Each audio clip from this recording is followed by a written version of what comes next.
Hey, welcome back to the Disney Plus Everyday Challenge, and today we have the Liberty Story. This is from 1957, right? Yeah, 1957. It's 48 minutes long. It's from the Magical World of Disney series. This is like a single episode, and it's hosted by Walt himself, Walt Disney. And yeah, this is meant to be a sort of fantastical take on how America built its foundation of liberty and freedom for all, uh, or some, at least. We won't go into that, but anyway, freedom for all and liberty, and it's done partially in animation. It's done partially as an advertisement for an upcoming movie star about Johnny Tremaine and the Revolution and. The Boston Tea Party, the Battle of Concord, Lexington, all sorts of other things sort of packed into this little snippets of a movie that had yet to be released, I believe. Just sort of like this is like a TV episode that was advertising a movie. So, interestingly.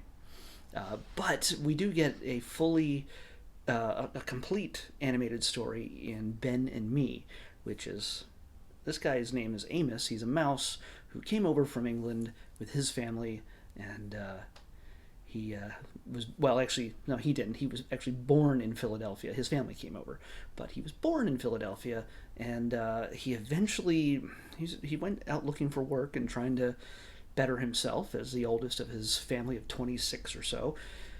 He found his way into a very young Ben Franklin's office workshop, and Ben and him immediately became friends. Apparently, Ben can talk to mice, and they, working together, they changed America. Yes, this is not a true story. There is no mouse in Ben Franklin's hat at this time telling him who the people are he meets in the street, and providing all the news coverage that Ben eventually puts into the thing, the Philadelphia Gazette or something, the paper that, no, the Pennsylvania Tribune Gazette. That takes me off. I can't remember that. But Ben Franklin really did create a newspaper that had was a whole lot more than just one guy should be doing. And you'd think, yeah, maybe a mouse in his hat might have helped. But yeah, this is just a cute, funny, silly way of saying that a lot of interesting ideas came out of Ben Franklin and his little workshop. And he's an inventor, he's a scientist of sorts, and he obviously was one of the founding fathers. Not even though he was never a president, he's still one of the founding fathers of our democracy here in America. If you're watching from another country, you might think that your democracy right now is a bit better than ours, and you might be right. But for now, we're going to get our mojo back eventually. So, anyway, this right here, it's incredibly entertaining. I didn't expect it to be what it was. I just figured it'd be just a little cartoon.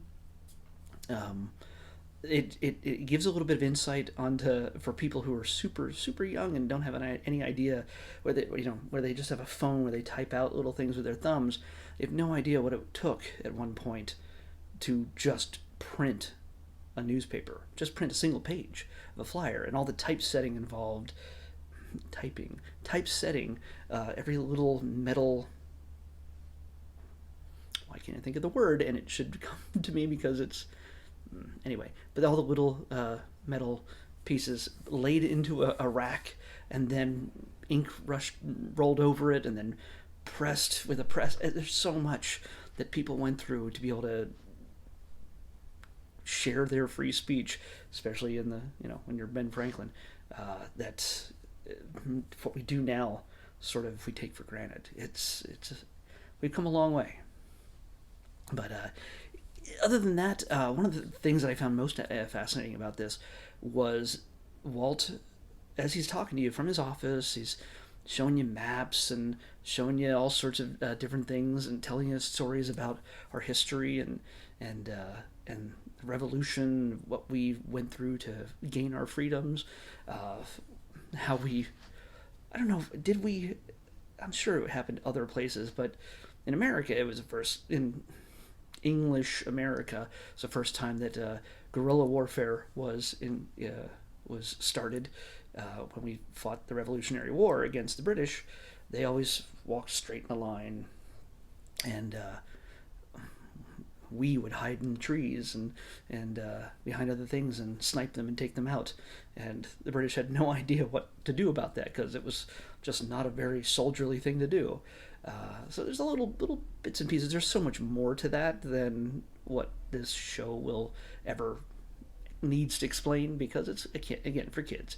But yeah, it's something that it might be interesting to share, to research with your kids after watching something like this. Yes, it's in black and white. The whole thing's in black and white. That gives you an idea of its age. So yeah, if you get a chance, you like a little bit of history. If you want to wait all the way till July 4th to really appreciate this, because I think this is when it was added to Disney Plus in June or so in preparation of July 4th.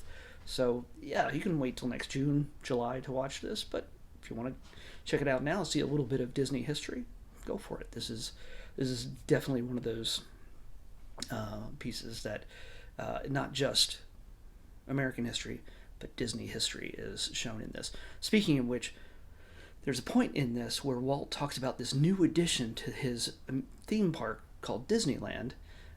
They're going to create a section called Liberty Street. It's a little cul-de-sac just off, just before you get to Main Street, off to the right, past where the Hall of Presidents is and the Mad Hatter's shop. There would have been a little area off into the corner where it would take pieces of different American cities and sort of in the Revolutionary times and sort of put them all in one place around the tree in Boston. So the Liberty Tree in Boston. It kind of would have been a really historic thing, but it never came to pass.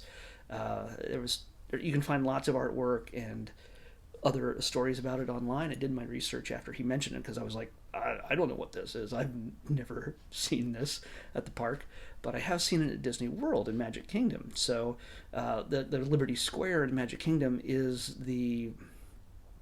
not exactly what Walt is talking about in this, but it's definitely was inspired by it. So if you've ever been to Liberty Square in the Magic Kingdom in Florida, you'll know what Walt was going for. So yeah, Muppets are there now, and it's and all sorts of interesting things. But for the most part, I think it's one of the most fascinating little pieces of Disney history that never came to be.